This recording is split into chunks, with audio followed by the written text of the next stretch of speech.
Good morning. इस video में हम सभी बात करने वाले हैं जो बिहार टेट है और जो 7वां चरण है, इन दोनों में कौन होगा पहले। ठीक है, बिहार में हमारे जो 7वां चरण और बिहार टेट है, इन दोनों में से कौन आने वाला है पहले।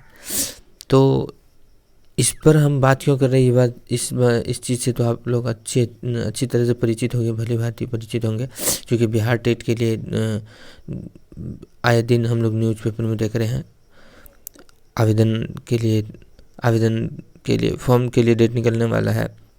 सारा शेड्यूल लगभग बन चुका है और 7वां चरण के लिए हम लोग देख रहे हैं आए दिन ऑनलाइन और ऑफलाइन तरह से आंदोलन चलाया जा रहा है। तो इस वजह से ये एक मुद्दा बन जाता है कि दोनों में से कौन आएगा पहले। ठीक है, तो इसको अच्छा, जो ये वीडियो है हमारा, उसका ये पर्पस कतई भी डिस्क्लेमर टाइप आप लोग सुन लीजिए। हमारा ये मकसद कतई भी नहीं है जो 7वां चरण के लिए जो प्रशिक्षु आंदोलन कर रहे हैं उसे हतोत्साहित करना। ठीक है, तो अब हम लोग वीडियो को आगे देखते हैं क्या है हमारा मकसद। देखिए, बिहार टेट या 7वें फेज में कौन आएगा, इसको क्लैरिफाई करने के लिए या बोलने के लिए कि यही आएगा, इससे पहले चूँकि हम नहीं बोलेंगे, आपको खुद विचार करना है। हम कुछ परिस्थितियाँ आपको दिखाएंगे, जिसके बाद आप खुद डिसाइड करेंगे। हम बोलेंगे तो फिर आप लोग हम पर चढ़ाई करेंगे। ठीक है, तो हम उसको बोलने से पहले कौन आएगा, आपको कुछ पहलू या परिस्थिति दिखाते हैं।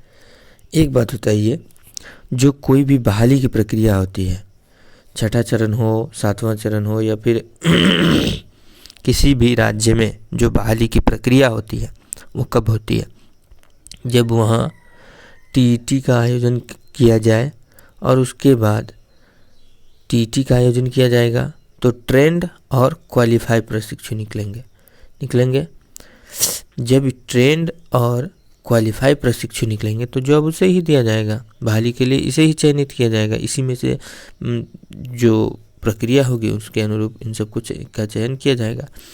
तो एक बात बताइए, 7वां चरण में जो है कि सरकार बहाली किसे देगी, जो बीटेट, मेरा कहने का मतलब यहाँ बीटेट हम लिख रहे हैं ना, बाद इसके पश्चात सीटेट आता है, इस बात को अच्छे से समझिएगा।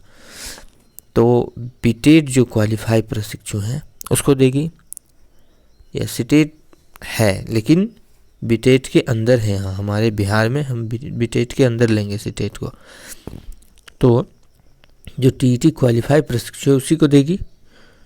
तो ऐसा कैसे होगा, जो 2017 में बीटेट हुआ था हमारे बिहार में टीईटी, उससे जो प्रशिक्षु निकले थे क्वालिफाई, वो तो छठे चरण में जा चुके ना, तो अभी हमारे पास लगभग जा चुके हैं।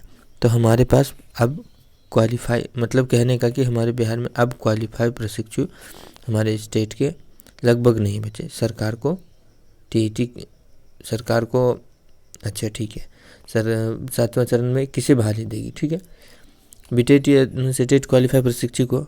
लेकिन छठा चरण के बाद अभी तक तो टीईटी हुआ नहीं है, ठीक ना, लेकिन और लगभग जो प्रशिक्षु हैं वो छठे चरण में क्वालिफाई हो चुके हैं, चयनित किए जा चुके हैं। तो बगैर टीईटी के कोई भी राज्य बहाली की प्रक्रिया कैसे आरंभ कर सकता है, इस चीज़ को समझिए। ठीक है, तो ये मेरे कहने का मकसद है।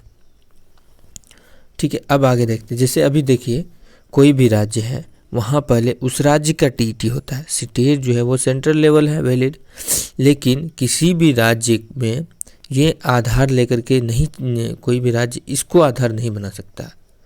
ये है, वैलिड है, लेकिन उस राज्य का जो अपना टीईटी है वो उसका आधार है, उसके आधार पर वो चयनित करता है, ये उसमें वैलिड है। ठीक है, इसको अच्छे से समझिए इस बात को। और नॉर्म्स भी है एक, जिसके अंतर्गत है कि कोई भी राज्य तभी बहाली करेगा जब वो टीईटी लेगा, है ना। तो टीईटी तो अभी तक हुआ नहीं है बिहार में फिलहाल। अब जाने सरकार क्या कर सकती है। अब है एक बात देखिए, हम लोग ऐसा अपने में हम लोग बात कर रहे हैं ना, तो यहाँ पर देखते हैं इलेक्शन को भी थोड़ा दिमाग में रख लेते हैं। उम्मीद है कि इस इलेक्शन बोलने से आप लोगों को समझ में आ गया होगा। कहीं कहीं अभी छठा ये अच्छा ठीक है, इलेक्शन है, इलेक्शन 2024 में है, ठीक ना। तो अब इसके बाद हम लोग बात करते हैं, 3 परिस्थिति हम आपको रखेंगे, फिर आप लोगों को अपना थॉट खुद शेयर करना है कि क्या हो सकता है, ठीक है। अब है हमारा, अब जो हम विचार करने वाले हैं वो है हमारे सामने तीसरा परिस्थिति है कि छठा चरण की जो प्रक्रिया है उसमें कहीं कहीं कुछ कुछ जगह पे काउंसलिंग बाकी है, जहाँ पर विशेष काउंसलिंग बाकी है, ठीक है। लेकिन ये जो है कि बहुत इफेक्टिव रीजन नहीं है, बट एक तरह से आपको बता रहा है कि ये समय कहाँ तक जाएगा। अगर हम 7वां चरण की बात कर लें तो वो कहाँ तक जाएगा, टेट हो करके जाए 7वां चरण या ना हो करके 7वां चरण डायरेक्ट हो जाए, ठीक। तो फिर भी कहाँ जाएगा वो हम बता रहे हैं। तो देखिए काउंसलिंग बचा हुआ है अभी, इसमें 3-4 महीना लगभग लग जाएगा। अच्छा ठीक है। अब एक बात बताइए, ये तीनों परिस्थिति उम्मीद है आपको जो हमने आप लोगों के सामने रखा है उसको आप लोगों ने समझने की कोशिश की होगी। अगर आप लोग इस परिस्थिति को समझ रहे हैं तो आप लोग अपना आइडिया खुद शेयर करें, बाकी आप लोग बताएं कि क्या हो सकता है, क्या आएगा, क्या होगा, पहले 7वां चरण होगा या फिर बिहार टेट होगा। आप अपना राय कमेंट में दे सकते हैं, बिल्कुल दें, क्या होगा और सरकार को क्या करना चाहिए, ठीक है। चलिए फिर मिलते हैं नेक्स्ट वीडियो में, शुक्रिया।